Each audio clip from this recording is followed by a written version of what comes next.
사람을 향해 열려있는 마음, 사람을 하나님의 형상으로 생각하는 시각의 바뀜이 우리의 행복의 시작일 줄로 믿습니다. 저는 저와 여러분이 다 행복하길 바랍니다. 그래서 성경은 우리에게 계속해서 이 얘기를 합니다. 나는 너희가 행복하길 바라고 하나님은 우리가 자유케 되기를 바란다고요. 그런데 우리는 그게 잘 되지를 않아요. 그래서 아무리 기도를 해도, 아무리 교회 생활을 열심히 해도 이 근본적인 하나님이 알려주신 그 비결을, 핵심을 깨달아야 됩니다. 제가 일부에도 그 말씀 드렸는데 이제 좀 보완을 했습니다. 고민을 좀 하면서 어떻게 설명을 잘 드려야 여러분이 이해를 할까?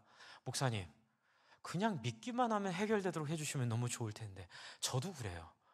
그냥 여러분 교회만 오면 저절로 다 하나님의 백성이 되고, 그냥 말하지 않아도, 고민하지 않아도, 굳이 이렇게 성경을 설명하지 않아도 그냥 알아서 되면 얼마나 좋겠어요? 그런데 하나님은 그렇게 안 하시는 거예요. 왜요? 늘 하는 거니까 여러분 다 아시리라 믿습니다. 제가 늘 뭐라고 말씀드리죠? 하나님이 저와 여러분을 누구처럼 대하세요? 하나님처럼 대하세요. 저는 예전에 이걸 깨닫고 깜짝 놀랐거든요. 한번 따라해 주실래요? 하나님이 우리를 하나님처럼 대우하신다. 예, 그게 바로 우리를 설득하면서 돌아가더라도, 먼 곳으로 돌아가더라도 우리가 스스로 깨닫고 하나님 앞에 우리의 마음을 열어 뭐라도 하나 우리가 동의하면서 하기를 하나님 원하세요. 이제 이것이 선악과를 따먹을 때 우리의 손이 없어지지 않은 이유이기도 해요. 하나님 전지전능하신데 선악과 이렇게 손 댈 때 딱 손을 이렇게 하시고 다시 문어처럼 나오게 하실 수 있는데, 그렇게 안 하신 이유는, 그 꼴을 두고 보신 이유는, 우리가 자원하여 죄를 짓는 것처럼 우리가 자원하여 하나님을 사모하는 마음으로 우리의 마음을 바꾸기를 하나님은 굉장히 소원하고 계세요. 저는 이 과정 가운데 오늘 말씀이 우리에게 큰 메시지가 되리라고 믿습니다. 왜냐하면 이 오늘 말씀은 그 중풍병자가 회복된 이야기예요. 저와 여러분 안에 육체적인 질병이든 정신적인 불안과 공포이든 또 여러분 속에 있는 모든 어떤 어려움이라 하더라도 다 이런 중풍병자와 같이 예수님 앞에 치료받고 회복될 줄로 믿습니다. 이제 과정이 중요한 거죠. 여러분 오늘 보시면 마가복음 2장 5절에 한번 보세요. 예수님이 중풍병자에게 뭐라고 하셨는지를 한번 보셨으면 좋겠는데요. 5절을 한번 같이 한번 읽어볼까요? 우리가 함께 시작. 예수께서 그들의 믿음을 보시고 중풍병자에게 이르시되 작은 자야 내 죄사함을 받았느니라 하시니. 그런데 이게 번역이 약간 아쉬운 거예요. 이 작은 자야라는 번역이 이 처음 우리 한국어 성경이 번역됐을 한 100년 전의 상황에서는 이 헬라어에 대한 연구가 지금보다는 좀 많이 알려지지 않았기도 했고, 또 한문에서 번역된 성경이기도 한데 좋은 점도 있지만 또 이런 부분에서는 우리가 보완이 좀 필요한데요. 여러분, 작은 자야가 뭘까요? 소자야, 그런 뜻이 아니라요, 헬라어로 테크논이란 단어예요. 한번 따라해주세요. 테크논. 여러분이 잘 아실 필요는 없지만 테크논이라는 단어는 아는 게 좋아요. 왜냐하면 테크논은 자녀여라는 뜻이에요. 아들아라는 뜻이에요. 그냥 단순히 양자나 법적인 자녀를 말하는 게 아니고요. 이 테크노이라는 것은 여러분이 여러분의 자녀들을 이야기할 때 아이고 내 아들, 아이고 내 딸, 뭐 이런 느낌 아시죠? 이런 느낌에 굉장히 친밀한 단어예요. 지금 중풍병자에게 예수님 뭐라고 하시냐면, 처음 보는 이 중풍병자에게 내 아들아, 어쩌면 중풍병자 더 나이가 많을 수도 있거든요. 중풍병자가 어쩌면 더 예수님보다 연배가 많을 수도 있어요. 그런데도 예수님은 인간이 동원할 수 있는 가장 따뜻한 가족적인 언어로 이 중풍병자를 부르는 거예요. 하나님의 사랑을 받은 자녀요. 여러분, 우리의 불안함은 어디서 오죠? 용납받지 못하는 데서 옵니다. 여러분, 우리 존재가 불안한 근원에 깊은 곳에는 이 세상에 너무나 많은 사람이 살고 있는데, 그리고 역사 가운데 보면 뭐 600억 명, 300억 명, 이렇게 말을 하는 분들의 숫자들이 좀 다르긴 한데, 여러분, 인류가 여태까지 왔다 간 인생의 숫자가 몇 명이나 될까요? 300억 명이라고 치면 300억 명 중에 한 명인 내가 과연 어떤 의미를 가지고 어떤 가치를 가지고 있을 거라는 불안함이, 여러분, 우리의 욕망과 우리의 다툼과 우리의 갈등과 우리의 전쟁과 우리의 슬픔의 원인이에요. 여러분, 우리 안에 있는 이 근본적인 불안함은 용납받지 못하고 중요한 존재로 인정받지 못하는 그 불안함에서 오는 마음입니다. 그러나 예수님은, 하나님은 우리에게 뭐라고 하시죠? 아니야. 너는 비록 중풍병으로 오랫동안 병상에 누워 있었음에도 불구하고 세상적으로는 쓸모가 있던 어떤 상관없이 너는 내 자녀야.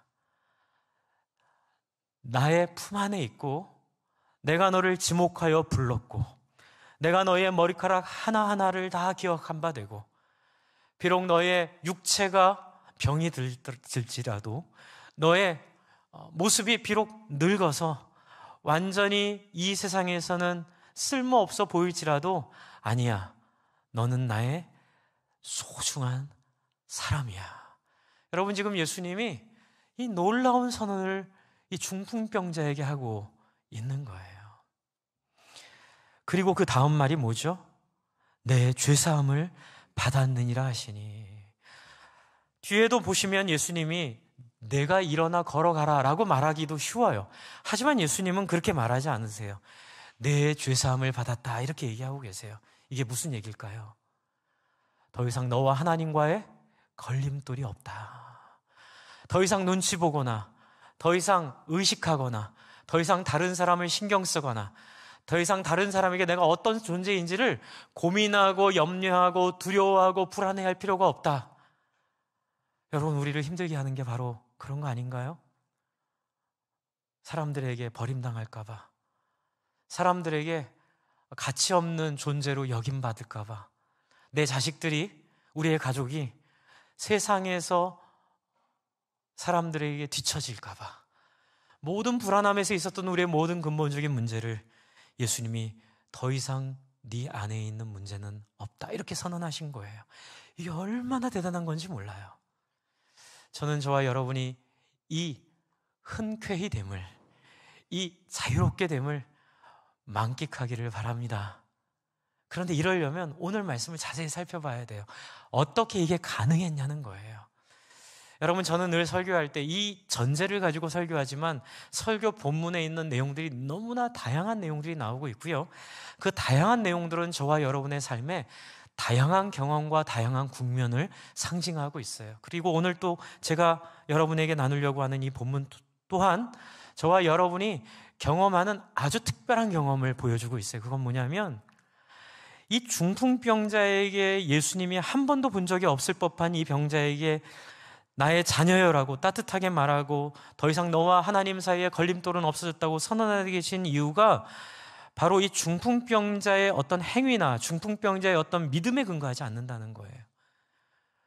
어떤 이유 때문에 그렇죠? 5절 다시 한번 보세요. 무엇을 보셨어요?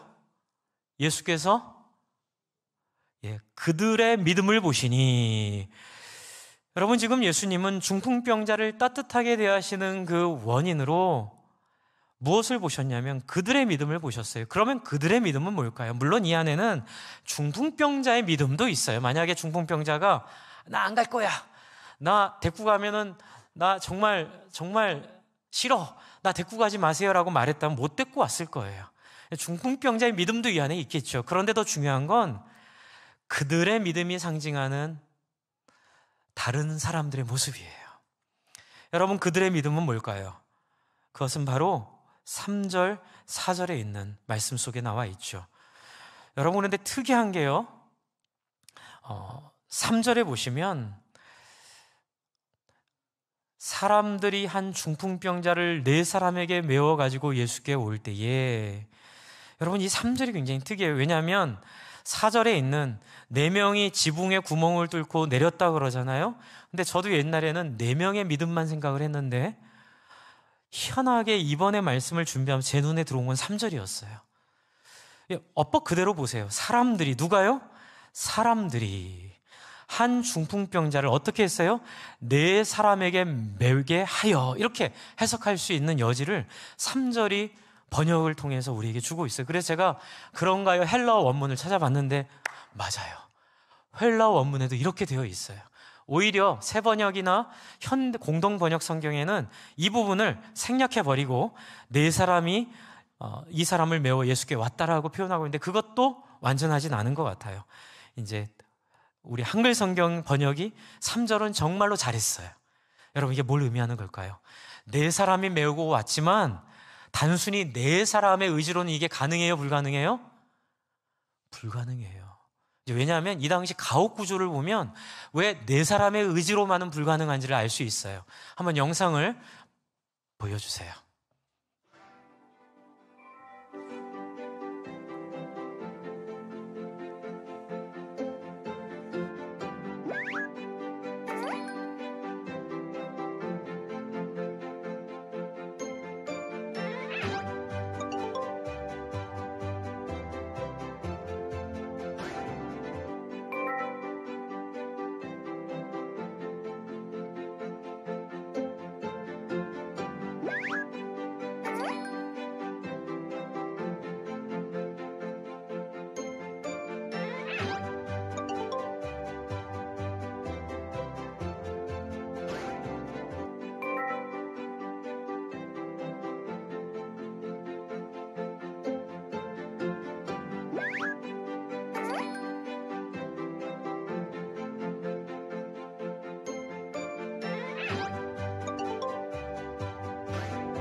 이해가 되시죠?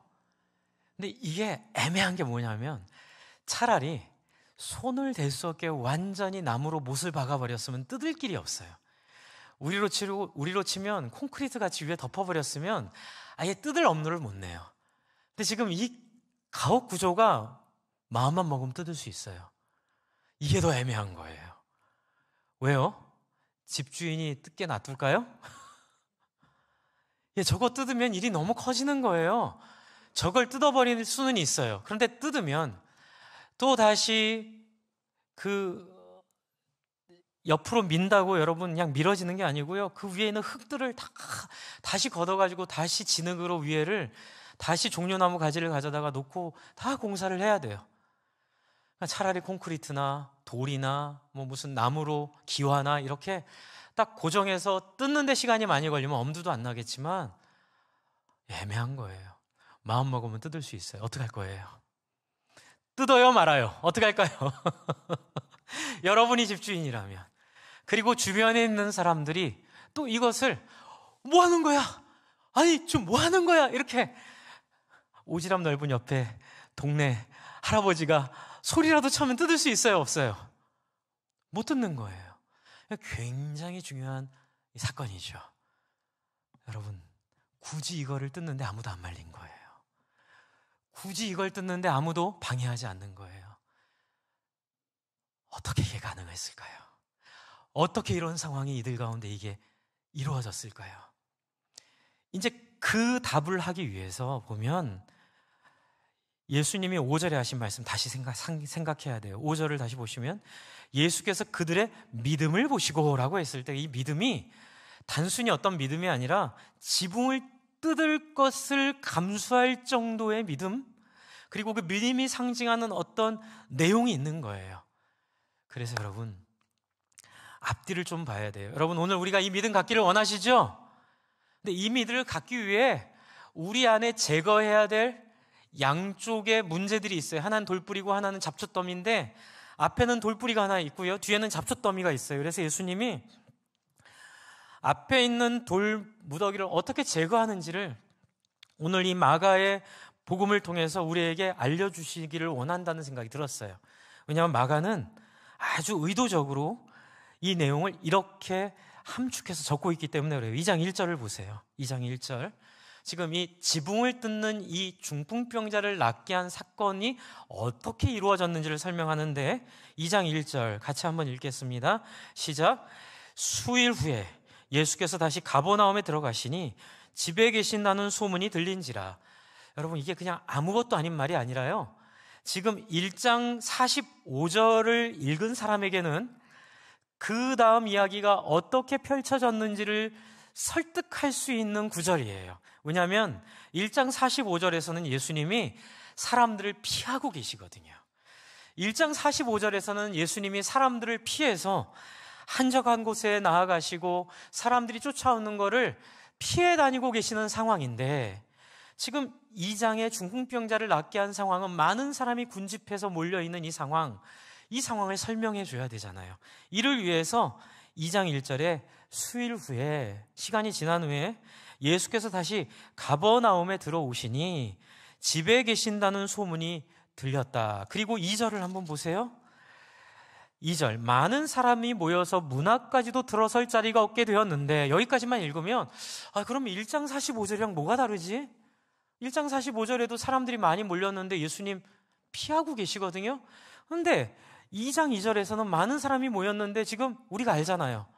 여기서 이 사건이 벌어지잖아요. 그 핵심은 어디 있냐면요, 2장 2절의 하반절에 있어요. 저를 한번 따라해 주세요. 예수께서 그들에게 도를 말씀하시더니. 이게 굉장히 중요한 모티브입니다. 여러분, 지금 마가가 의도하고 있는, 지금 마가가 1장부터 2장에 있는 이 사건과 예수님을 만나는 사람들의 이야기를 통해 이 책을 읽는, 이 편지를 읽는 사람들에게 의도하고 있는 굉장히 명확한 메시지가 이 안에 있어요. 그게 뭐냐면, 예수 앞에 나올 때 예수의 정신과 가치와 뜻에 먼저 관심을 두느냐, 아니면 예수가 이루어 주신 질병과 걱정이 없어짐과 부자됨에 단지 거기에만 마음이 관심이 가서 왔느냐를 어디서 갈라주냐면, 예수님의 기적 이전에 예수님의 말씀에 매혹당하고 있느냐, 이게 중요하다고 얘기하는 거예요. 여러분, 지금 1장에 보시면 지금 1장 16절부터 45절까지 얘기가 굉장히 함축적으로, 마가의 특징입니다. 마가복음의 특징은요, 굉장히 의도적이고 함축적으로 이렇게 딱 엑기스만 모아놓은 이야기들이 많아요, 마가가. 그래서 마가는 우리에게 줄거리를 통해 예수의 복음이 무엇인지 아주 명확하게 이야기합니다.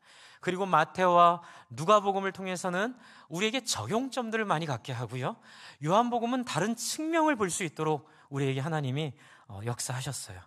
그래서 여러분, 16절부터 45절을 보면요, 제자들을 부르셔요. 그런데 제자들을 부르시고 21절, 22절을 제가 읽어드릴게요. 마가복음 1장 21절, 22절. 그들이 가버나움에 들어갔어요. 여러분, 2장 1절에도 가버나움에 들어가셨거든요. 예수께서 곧 안식일의 회당에 들어가 뭐 하셨어요? 가르치시죠. 가르치실 때 22절을 같이 읽어볼까요? 1장 22절 시작.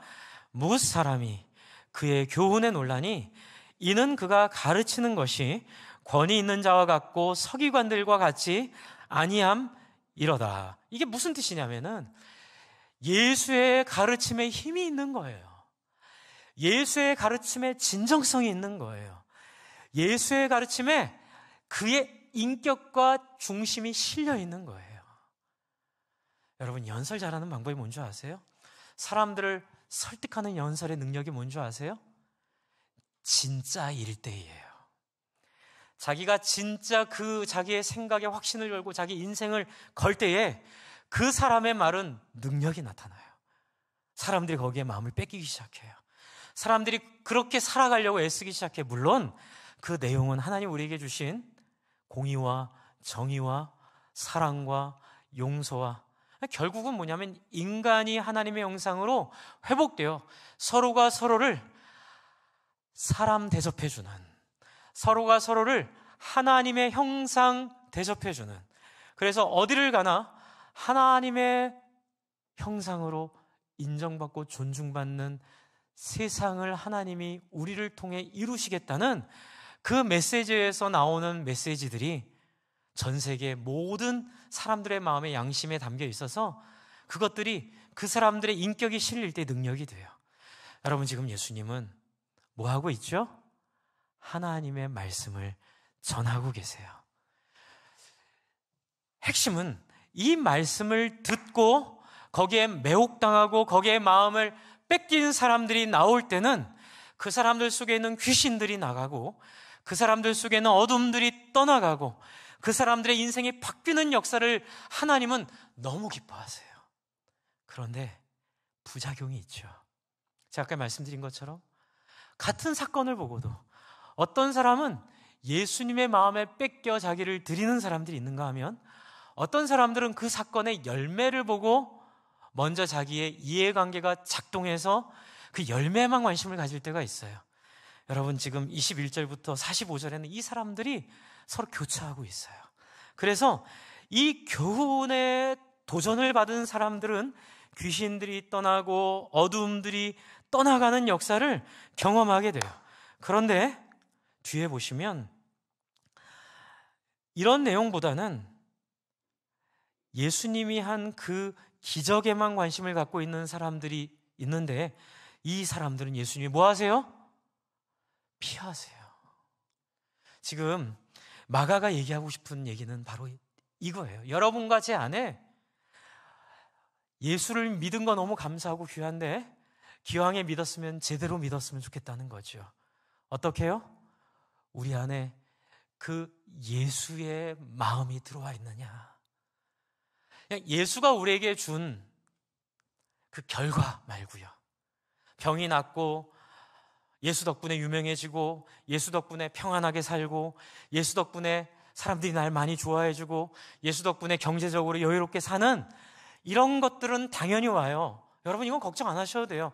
이것은 당연히 따라오는 능력이에요. 그런데 중요한 건 그 모습의 마음을 뺏기면 돼요, 안 돼요? 안 된다는 얘기를 하고 있어요. 아유, 목사님, 그거 너무 어려워요. 어떻게 그럴 수 있어요? 그럴 수 있어요. 사람은 못하되 하나님은 할 수 있어요. 사람은 불가능하되 하나님은 가능하세요. 여러분, 믿으십니까? 여러분, 오늘 여러분이 예배하실 때 이 마음으로 예배하셔야 돼요. 하나님, 내 안에 그런 마음 허락해 주세요.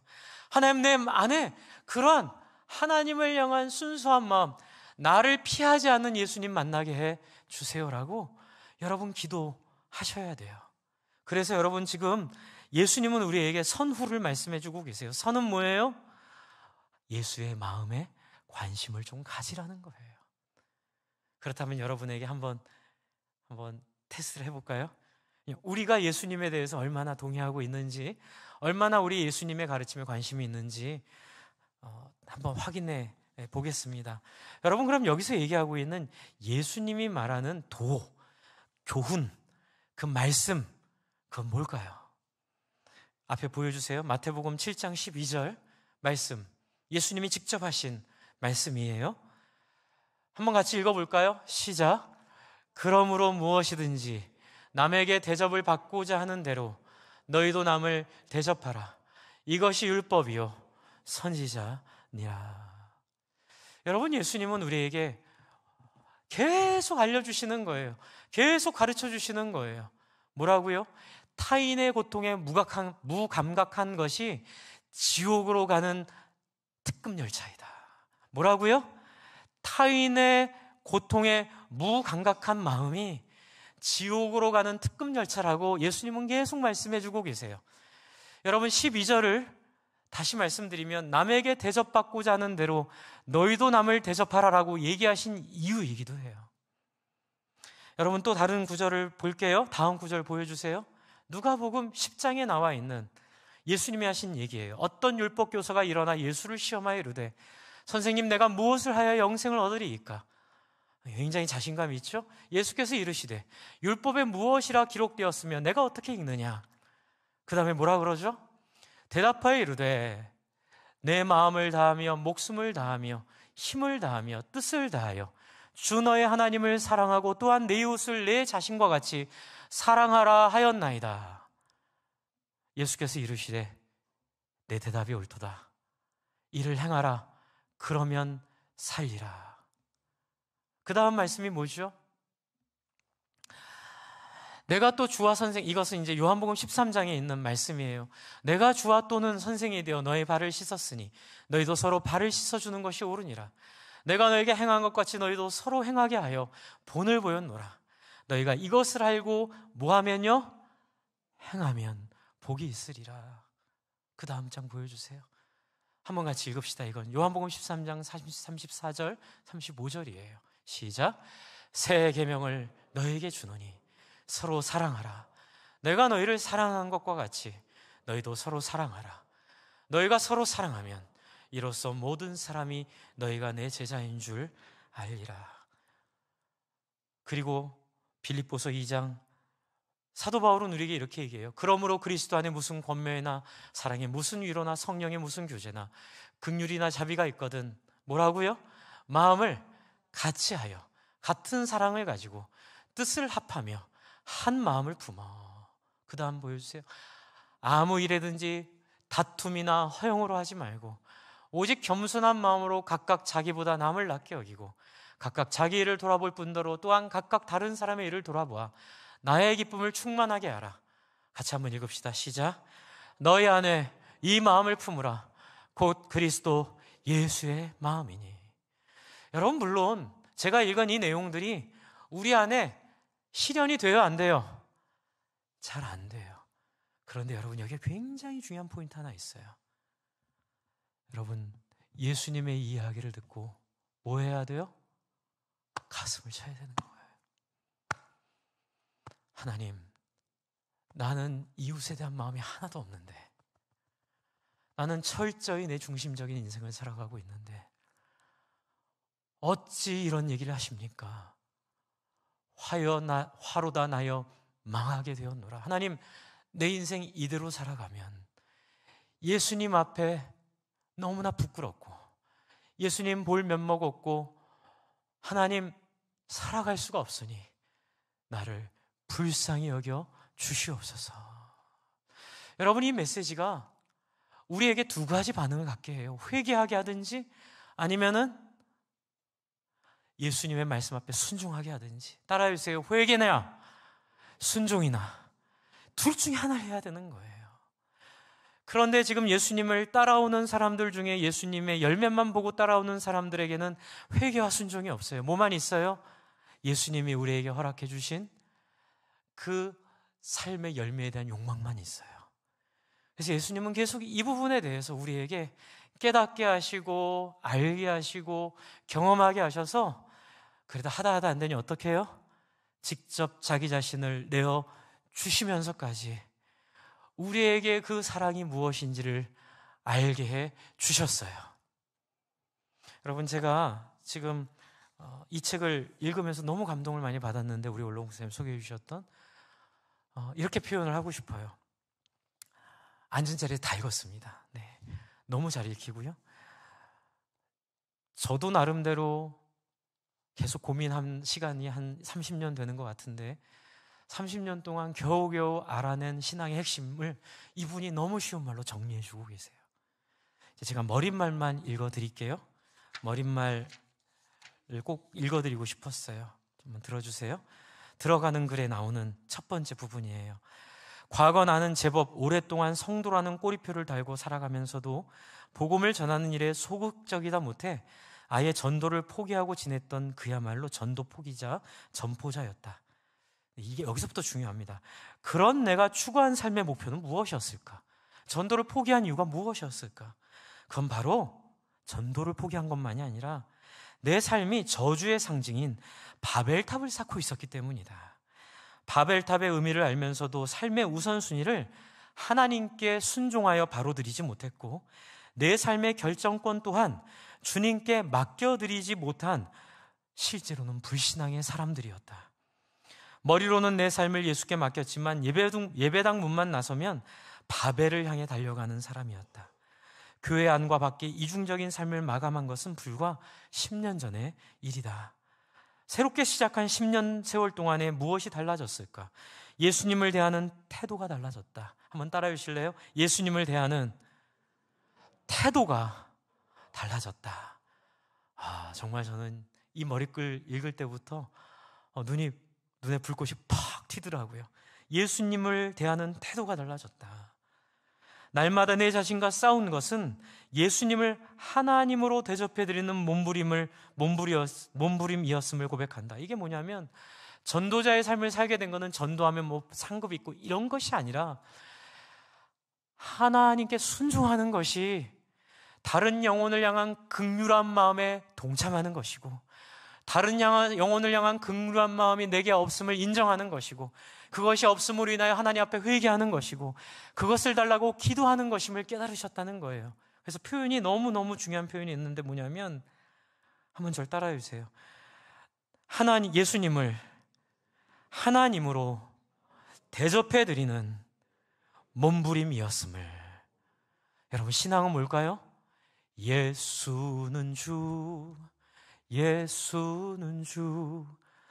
여러분, 우리의 신앙 고백은요, 그 2000년 전 자기보다는 먼저 이웃의 고통에 공감하셨고, 다른 사람을 불쌍히 여기기를 원하셨을 뿐만 아니라 당신을 따르는 모든 사람들에게 자기처럼 다른 사람을 품고 살기를 소원하셨던 그 예수 그리스도가 비록 그리 살아서 십자가에 죽었지만 다시 부활하여 영원한 생명을 얻었음을 믿고 예수가 하나님임을 고백하는 것입니다. 할렐루야.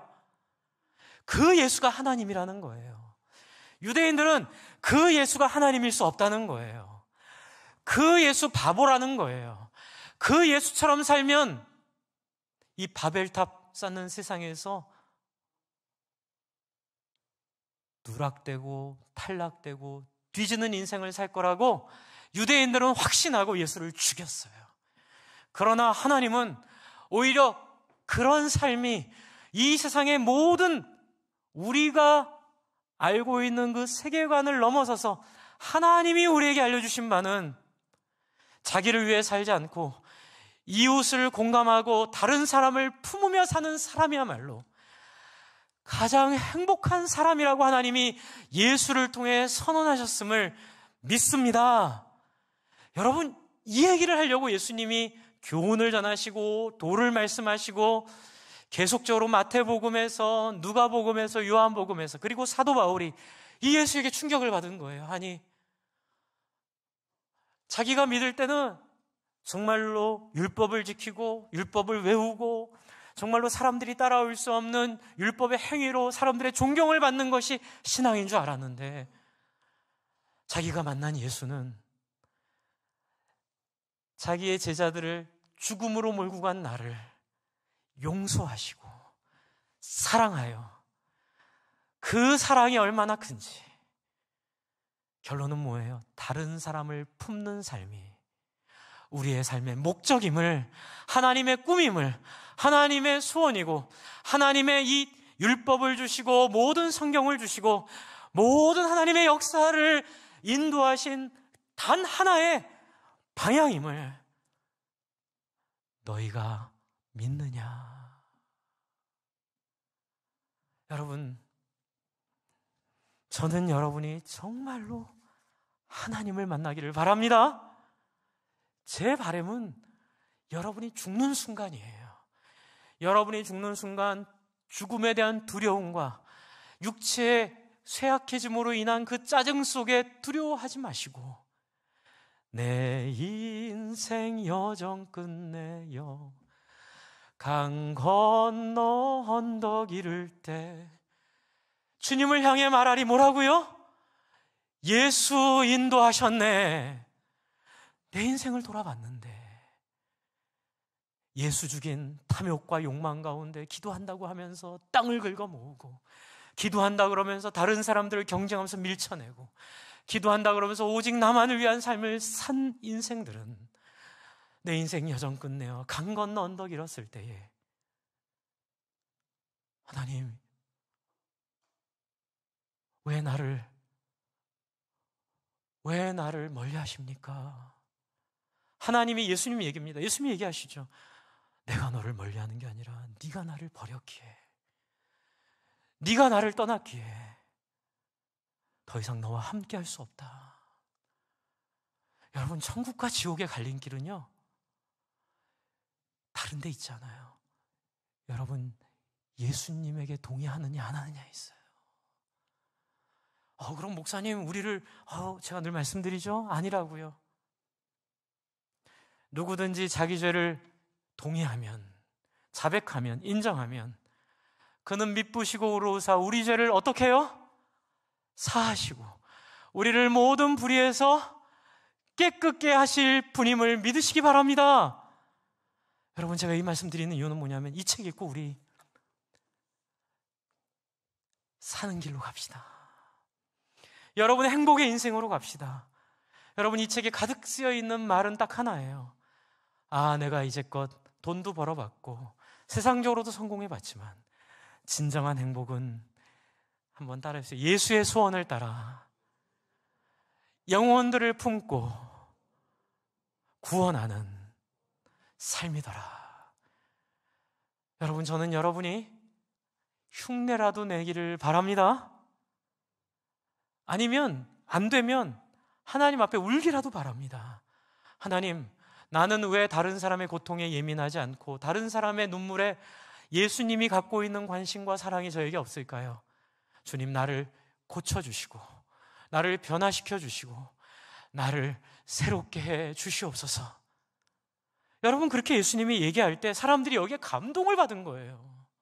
그리고 이 얘기를 언제 병 고쳐주시나, 언제 내가 원하는 그 기도 응답해 주시나 기다렸던 사람들이 이 도를 전할 때, 나 정말 저 설교 지긋지긋해. 예수님 맨날 앉으면 그냥 내가 원하는 얘기 안 해주시고 맨날 다른 사람 사랑하는 얘기 해주고, 근데 뭐 또 저게 좋다고 옆에서 앉고 울고 앉아있어. 근데 사람들은 모르겠어요. 거기서 사람들이 나뉘어요. 그래서 거기서 예수님에게 감동받고 예수님에 동의하고 거기에 감동에 젖어있는 사람들이 누구예요? 지금 이 자리에 앉아있는 사람들이에요. 첫 번째 장애물, 돌멩이들은 뭐예요? 여러분, 타인의 삶과 타인을 향한 하나님의 마음에 예민한 사람으로 하나님 앞에 기도하시기를 바랍니다. 근데 그런 마음에 설득이 된 사람들이에요. 저는 여러분이 이런 예수님의 긍휼과 사랑에 굴복하고 그 긍휼과 은혜에 항복하고 회개하던 순종하던 둘 중에 하나로 주님 앞에 나와 이 자리에 앉아있기를 바랍니다. 그러니 어떤 일이 벌어져요? 사람들이 고민하는 거예요. 그러면 우리 동네에는 중풍병자, 저 사람 살리고 싶다는 마음이 드는 거예요. 내 문제 해결하는 게 아니라, 내 삶을 해결하는 게 아니라 내 주변에 있는 힘들고 어려운 사람들, 예수 모르고 돈만 따라가고 사는 사람들, 그 사람들을 품고 그 사람들을 위해 기도하고 있는 거예요. 그래서 중풍병자 한 명을 사람들이 어떻게 살아도 예수님 앞에 데리고 나와 예수님에게 보여드리고 싶은 마음은 뭐예요? 놀라운 신앙의 고백이고 예수님 말씀에 대한 반응이고 예수님의 말씀에 대한 믿음인 줄로 믿습니다. 그랬기 때문에 어떤 생각이 나는 거죠? 창의적으로, 창조적으로 지붕을 뜯을 생각을 한 거예요. 그리고 지붕을 뜯는 것을 허용하는 주인이 된 거예요. 그리고 지붕이 뜯어지는 것이 사람을 살리는 것보다 덜 중요하다는 고백을 드디어 이 자리에서 하고 있는 거예요. 여러분, 우리는 날마다 돈의 문제에 매여 삽니다. 그래서 교회를 할 때도 어떨 때 저도 실수하죠. 돈이 더 중요한 거라고 생각을 해요. 경제성, 효율성, 낭비하면 안 된다? 아니에요. 여러분, 하나님 우리에게 돈 주신 이유 뭐예요? 다른 사람 살리는가 안 살리는가 보시려고 돈 주셨음을 믿으시기 바랍니다. 아브라함에게 이삭을 제물로 바치라 하신 것처럼 저와 여러분이 주신 돈을 통해 네가 나를 사랑하는지 사랑하지 않는지, 네가 나를 믿는지 믿지 않는지를 하나님이 보고 싶어 하시는 그 마음이 그 안에 있어요. 부담 갖지 마세요. 여러분, 안 되면 기도하시면 돼요. 하나님, 내 인생에 정말로 사람 살리는 삶 살고 싶습니다. 나를 그렇게 만들어 주시옵소서. 이 책 꼭 한번 읽으세요. 이 안에 다 나와 있어요. 이 안에 이분이 얼마나 아름답게 돈을 사용하시는지, 얼마나 아름답게 자기 인생을 하나님께 드렸는지, 그리고 그 드린 인생이 얼마나 영광스럽고 얼마나 능력이 있는지 이 안에 다 나와 있어요. 여러분, 이렇게 예수님 앞에 나오자 예수님이 그들의 믿음을 보시고, 할렐루야, 저는 여러분이 이 비결을 맛보기를 바랍니다. 그래서 항상 일을 할 때 돈이 되는 일이 아니라, 하나님 나에게 붙여주신 사람이 누구입니까? 하나님 내가 섬길 사람이 누구입니까? 이 관심을 가지고 여러분의 생업과 삶을 이룰 때에 하나님께서 여러분을 그 일 잘할 수 있도록, 그 일 격려하시도록 여러분을 특별히 관리하시고, 여러분을 특별히 여기시며, 여러분을 특별히 보호하실 줄로 믿습니다. 안 될 일이 되고 불가능한 일이 가능케 되는 그 비결은 내가 특별해서가 아니라 내가 가진 마음이 옳기 때문에, 내가 가진 꿈이 하나님의 소원이기에 하나님이 나를 특별히 사용하시는 그 놀라운 역사. 그래서 예수님은 내 아들아, 이 말은 중풍병자만이 아니라 지붕을 뜯고 지붕을 뜯는 걸 말리지 않고 그것을 같이 지지하고 그것을 함께 기뻐하는 사람들을 향하여 너희들이 드디어 내 말을 이해했구나. 그러니 예수님 얼마나 기쁘시겠어요. 죄사함을 받았느니라. 더 이상 너희와 하나님 사이에 걸림돌이 없고, 더 이상 너희와 하나님 사이에, 이 말 안에 모두 포함되어 있냐면 유대인들 입장에선 제사도 이제 다 이루어졌고, 더 이상 너희들 속에서는 더 이상 하나님에게 걸릴 것이 없느니라. 이 얘기를 하셨어요. 이제 마지막으로 하나. 근데 이 자리에 앉아있던 사람이 6절을 한번 보세요. 어떤 서기관들이 거기 앉아서 마음에 생각하기를, 뭐라고요? 이게 걸린 거예요. 이 사람이 어찌 이렇게 말하는가? 뭐라고요? 신성모독이로다. 오직 하나님 한 분 외에는 누가 능히 죄를 사하겠는가? 여러분, 첫 번째 돌 무더기는 우리 안에 예수님을 동의하고 예수님을 따르는데 우리가 가지고 있는 그런 천박함이라 표현해야 될까요? 그런 우리의 세속성들을 제거하기를 우리에게 말씀하고 있다면, 지금 뒤에 있는 이 서기관들의 얘기는 뭐냐면요, 종교적인 위선을 우리에게 지적하고 계세요. 선후가 무엇인지를 잃어버린 사람들. 여러분, 지금 뭘 갖고 문제 삼죠? 예수님이 어떻게 감히 죄사함을 선언할 수 있느냐. 근데 뒤에 보면 예수님이 뭐라고 설명하세요? 사실 내가 이 얘기는 일부러 했어. 왜요? 너희들 때문에. 너희들에게 정말 중요한 게 무엇이니? 여러분, 우리 가운데에는 앞에 말씀드렸던 세속적인 동기에 마음이 찔리는 분도 있으실 텐데요. 이제 저 같은 목회자는 이 뒷부분을 더 조심해야 됩니다. 오래 교회 생활 하신 분들, 교회가 익숙하신 분들은 대부분 보면 그 두 가지가 같이 있긴 한데요. 이 종교성, 종교적인 어떤 개념에 빠져가지고 뭘 놓치냐면요, 사람을 놓치는 경우가 많아요. 여러분, 지금 예수님은 뭐라고 하냐면, 일이 잘 되고 안 되고 그게 중요한 게 아니라, 종교적인 어떤 신학이 중요한 게 아니라, 물론 중요하죠. 근데 그 신학이 어떻게 돼야 돼요? 일이 어떻게 돼야 돼요? 한번 따라해주세요. 모든 일과 모든 신학은 사람 살리는데 사용돼야 된다.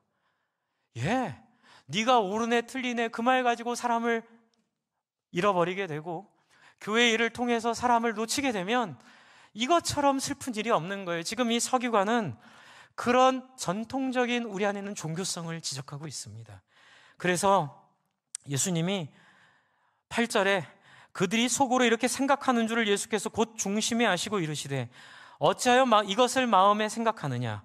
9절에 중풍병자에게 내 죄 사함을 받았느니라 하는 말과 일어나 내 상을 가지고 걸어가는 말 중에 어느 것이 쉽겠느냐. 10절 같이 한번 읽겠습니다. 시작. 그러나 인자가 땅에서 죄를 사하는 권세가 있는 줄을 너희로 알게 하려 하노라 하시고 중풍병자에게 말씀하시되 뭐라고 하죠? 일어나 내 상을 가지고 걸어가라. 이렇게 말씀해 버리세요. 어떻게 하려고요? 너희가 중요하게 여기는 핵심은 논리나 이론이나 제의 방법, 예배 방법 이런 게 아니라 뭐가 중요해요? 사람 살리려는 하나님의 마음에 어떻게 동참하느냐가 더 중요한 걸 알려주기 위해서 너에게 좀 힘들더라도 내가 죄사함을 선언했다 라고 말씀하십니다. 그러자 12절, 그가 일어나 곧 상을 가지고 모든 사람 앞에서 나가거늘. 저는 여러분, 우리의 성경 지식이, 여러분의 신학적 경력이, 저의 목회의 어떤 기록들이 사람을 살리는데 쓰이기를 바랍니다. 말로 주장하는 거 아무 의미 없어요. 내가 어떤 사람인지를 말하는 거, 그건 세상적인 방법이에요. 딱 하나, 죽을 사람이 살아나면 됩니다. 우리 주변에 예수 몰라서 그 진리가 어딘지를 못 찾아가지고 끊임없이 우울증에 빠지고 끊임없이 세속적인 돈과 명예 속에서 그렇게 비교하고 비교당하고 모욕당하고 모욕하고 사는 이 지옥 같은 세상에 사는 사람들이 예수님 만나서 진정으로 하나 되고 서로 사랑하고, 정말 이 책 꼭 읽으십시오. 여기에 보시면 따뜻한 언어, 격려하는 언어, 칭찬하는 언어, 위로하는 언어, 그리고 기도하면서 정말 그 사람을 진심으로 사랑할 때에 이분이 전도한 분들이 다 뭐라고 물어보시냐면, 저한테 왜 이렇게 잘하세요? 저한테 잘하시는 이유가 뭐예요? 근데 이분 담대히 선언하시더라고요. 내가 만난 그분이 나에게 하신 대로, 내가 경험한 그대로 당신에게 하고 있는 건데 제 목적은 딱 하나입니다. 하나님이 당신을 사랑하십니다. 이렇게 말씀하시니까 이분들이 또 뭐라고 얘기하시냐면, 제가 이전에 우리 회사 상사도 교회에 오래 다닌 분이셨고, 제가 아는 분, 우리 가족 중에도 예수 믿는 사람 많은데 한 명도 한 번도 나한테 이렇게 본 사람이 없는데 내가 당신의 섬김에 감동받고 교회 가겠습니다. 이렇게 말하고 신앙생활을 하게 된다는 거죠. 그게 우리 원로 목사님 얘기하신 것처럼 1년에 한 400명이 넘게 예수를 믿고 자기의 인생을 또 이렇게 다른 사람을 위해 섬기는 사람으로 드려지는 인생. 여러분, 우리 안에 있는 이 두 가지 장애물, 우리 안에 있는 우리의 욕망과 욕심, 또 우리 안에 있는 종교적인 고집과 종교적인 우리의 주장들이 다 하나님 앞에서 제거되고, 여러분 지붕 뜯으십시다. 네, 그까지 지붕 뜯으면 돼요. 여러분, 우리에게 주신 재물 아까워하지 마시고 정말 이웃 살리고 영혼 살리는 일에 아낌없이 쓸 뿐만이 아니라 우리의 마음이 그 사람들에게 전달될 수 있도록 이 책 읽으시고 우리 연습하고 훈련하고 배웁시다. 여기 있는 것처럼 이쁜 말하고, 여기 있는 것처럼 기도하고, 여기 있는 것처럼 지혜롭게 전도의 방법들을 찾아내요. 사람 섬기는 복되고 귀한 여러분 되시기를 간절히 기도하고 소망합니다. 우리 한번 같이 기도할까요? 이 시간. 하나님, 나도 그리 살고 싶습니다. 하나님, 안 된다고 생각했고 그것만은 놓을 수 없다고 주장했는데, 하나님, 저는 죄인이네요. 저는 예수님 앞에 예수님을 하나님의 아들이라는 것을 부정하고 더 이상 예수가 그리스도가 아니라는 걸 몸으로 고백하고 산 죄인입니다. 하나님, 예수를 그리스도라고, 예수가 하나님의 아들이라고 제 삶을 통해 고백할 수 있도록 하나님, 주님 말씀에 매혹당하게 하여 주시고, 주님 말씀에 마음이 변화되게 하여 주시고, 주님 말씀 가운데 회개하게 해달라고 우리 한번 같이 간절히 기도하겠습니다. 하나님 아버지, 하나님, 우리가 하나님께 기도하고 하나님 앞에 우리의 마음이 하나님 빛으로 회개하며 하나님의 나라와 하나님의 영광 가운데 함께 나아가는 하나님의 선의 말씀 가운데 기도하고 싶습니다. 그런 놀라운 사랑을 살아갈 수 있도록 하나님 우리를 붙잡아 주시기를 간절히 소망합니다. 하나님 아버지, 타인을 향한 아버지 하나님, 아버지 하나님, 아버지 하나님 마음이 생겨오니 하나님 사랑하게 해주시고, 하나님 아버지 하나님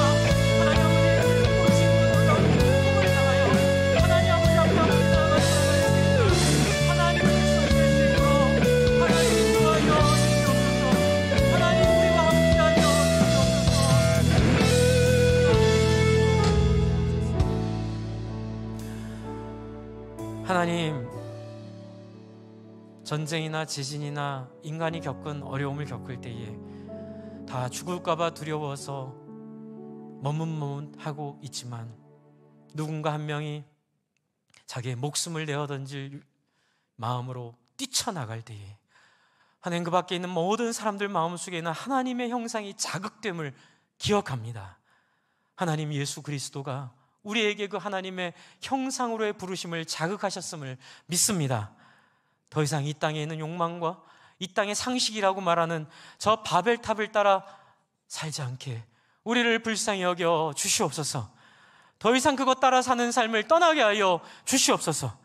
그것을 회개하거나 순종하거나 둘 중에 하나 하게 하여 주시고, 하나님 그들의 믿음을 보고 중풍병자를 자녀라고 말씀하셨던 그 놀라운 기쁨의 기적의 역사들이 각 목장마다 가정마다 우리 성도님들의 삶의 경험 가운데 경험될 수 있도록 하나님 축복하여 주시옵소서.